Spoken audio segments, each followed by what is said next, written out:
मैं आज परम सुखदायित्व के माध्यम से कुछ और नए विचार लेकर आया हूँ, ताकि आप मेरे विचार को सुन सको और उन विचार को सुन के उसका नहीं सही फैसला ले सको। तो आप शायद जानते हो कि पूरे हिंदुस्तान में एक वर्ड बोला जाता है कि शिव शंकर। शिव शंकर यानी कि शिव प्लस शंकर। तो शिव का सबसे पहले अर्थ जानना है कि शिव है क्या।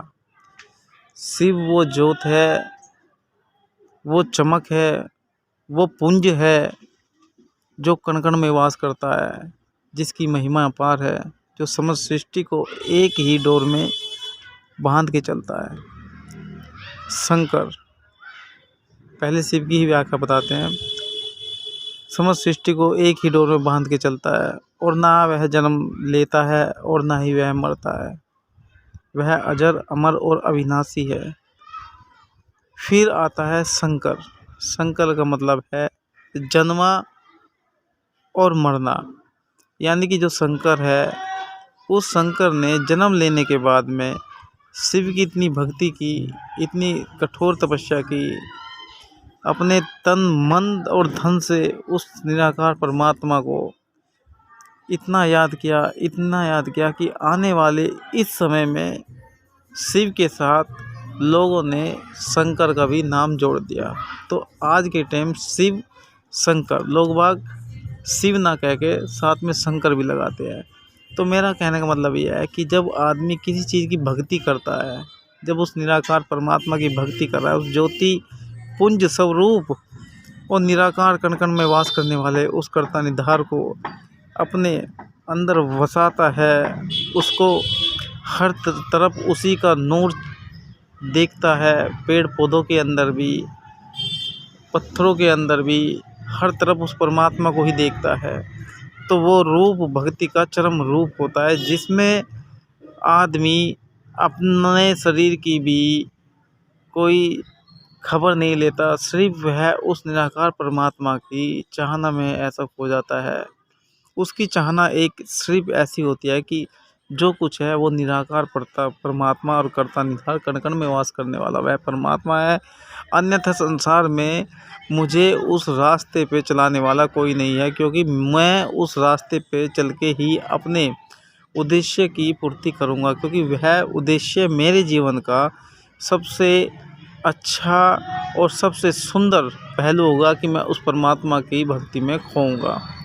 और जब मैं उस परमात्मा की भक्ति में खो जाऊंगा तो मुझे हर वस्तु एक अजीब सी महसूस दिखाई देंगी, क्योंकि वह चीज़ खुद ये दिखने लगा कि वास्तव में जो चीज़ मेरे लिए बनी हुई है या मैं जिस चीज़ में घूम रहा हूँ वह व्यर्थ और नाशवान और नष्ट होने वाली है।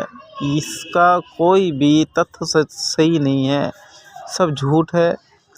और हमें फिर उस चीज़ में इतना खो जाना होता है कि हम उस चीज़ के ज़रिए उस परमात्मा, उस पुंज में अपनी आत्मा को प्रवेश करा देते हैं। क्योंकि जब हम उस परमात्मा के बहुत से गुणों को ग्रहण कर लेते हैं और गुणों को त्याग कर देते हैं, तो उस परमात्मा के गुणों को ग्रहण करने के बाद में उस निराकार परमात्मा के, उस ज्योतिमय और ज्योति स्वरूप परमात्मा के गुण हमारे अंदर खुद पे खुद आ जाते हैं और हम भी उस परमात्मा के तुल्य ही पूजने लगते हैं। कारण क्या है? क्योंकि हमारे आत्मा पे जो पड़ा हुआ आवरण है उस निराकार परमात्मा के से जुड़ने पे ख़त्म हो जाता है, और वह जो पुंज हमारी आत्मा पे बनी हुई गंध के तरीके से ढका हुआ था, उस पुंज पे निखार आया और उस निखार से हमारी आत्मा के जो गुण थे वे चेतरित हो गए और हमारे चारों तरफ वह किरण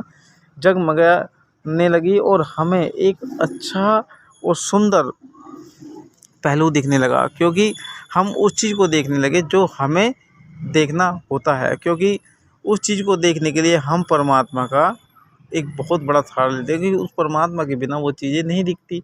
और वह परमात्मा हमें वैसे ही देता है, क्योंकि परमात्मा कभी किसी को निराश नहीं करता। क्योंकि कभी भी किसी को निराश नहीं करता, क्योंकि परमात्मा तो अपने बच्चों को हर तरीके से एक तरह से हिफाजत में रखता है, अपने कंट्रोल में रखता है, पर उसके लिए हमें अपने आप को भी सही तरीके से उसके लिए अर्पण करना होता है। यानी कि अपनी तमाम इच्छाओं को छोड़ के उस निराकार परमात्मा के गुण को इतना व्याख्यान करना होता है कि हमें ना तो भूख का पता चले और ना ही हमें सोने का पता चले। कि जहाँ पर जब हम परमात्मा का गुणगान करते हैं तो हमें हर चीज़ों में और हर रूप में वह परमात्मा ही छलकने लगता है। तो परमात्मा हमें ऐसे ही हर तरफ दिखने लगता है और परमात्मा हमें जो है उस चीज़ों को खुद पे खुद देने लगता है। क्योंकि परमात्मा हमें जानता है कि हमारे बच्चे के लिए किस चीज़ की ज़रूरत है, और हम क्या मांगते हैं कि हे परमात्मा हमें ये दे। हम कहते हैं कि परमात्मा से किसी भी चीज़ को मांगने की नहीं ज़रूरत है, सिर्फ परमात्मा का सिमरन करना हमारे लिए सबसे मेन चीज़ है। और जब हम परमात्मा का सिमरन करते हैं और परमात्मा का सिमरन करने के बाद में वह परमात्मा हमारी ज़रूरतों की पूर्ति करने के लिए सदा तत्पर रहता है और हमारी ज़रूरतों की पूर्ति भी करता है। क्योंकि जितनी हमारी इच्छा होती है इस संसार में रहते हुए भी उसकी पूर्ति करता है, पर आदमी अपनी इच्छा को बढ़ा लेता है तो परमात्मा उन बड़ी इच्छा को भी पूरी करता है जो उसमें लीन है। पहली बात तो जो लीन है वह उसके अंदर कोई इच्छा होती नहीं, उसकी इच्छा ही ख़त्म हो जाती है। क्योंकि उसके लिए तो सारी चीज़ नश्वर और बेकार है एक तरह से जो है। क्योंकि उसे तो चारों तरफ ऐसे ही दिखता है कि ये अंधकार है और कुछ नहीं, इसी में जो है मैं बंधा हुआ हूँ और अपने जीवन को इसी के अंदर बांध के ख़त्म हो जाऊँगा और फिर यहीं पैदा हो जाऊँगा। पैदा होने का मतलब फिर किसी जीव जंतु के रूप में इधर उधर भटकूँगा, पर मुझे वह भटकन नहीं लेनी है। मुझे उस निराकार परमात्मा में लीन होना है, मुझे उस परमात्मा में लीन होना है और उसके गुणों को मुझे अपने अंदर धरने हैं। उस गुणों को मुझे काफ़ी अंदर तक ले जाने हैं ताकि मैं इस धरती पे फिर दोबारा ना आ सकूँ और इस धरती का फिर मैं किनारा कर जाऊँ और उस पुंज के अंदर अपनी आत्मा को समा सकूँ और उस परमात्मा के गुणों को अपने अंदर धारण कर सकूँ। यही देखो परमात्मा से यही मांगना होता है और यही परमात्मा देता है। और परमात्मा इसी चीज़ के ज़रिए हमारे जो गुण हैं उसको सात्विक बनाता है और जितना भी हमारे अंदर गंध है, दोष है, उसको निकाल के एक तरफ फेंक देता है। तो इसीलिए परमात्मा की राह पर चलकर कभी भी कोई भी इंसान दुखी नहीं रहता। इसीलिए कहा गया कि सुखनम सुखदायिती का हाथ पकड़ो और हाथ पकड़ने के बाद में तिरने की कला हम तुम्हें खुद पे खुद सिखा देंगे।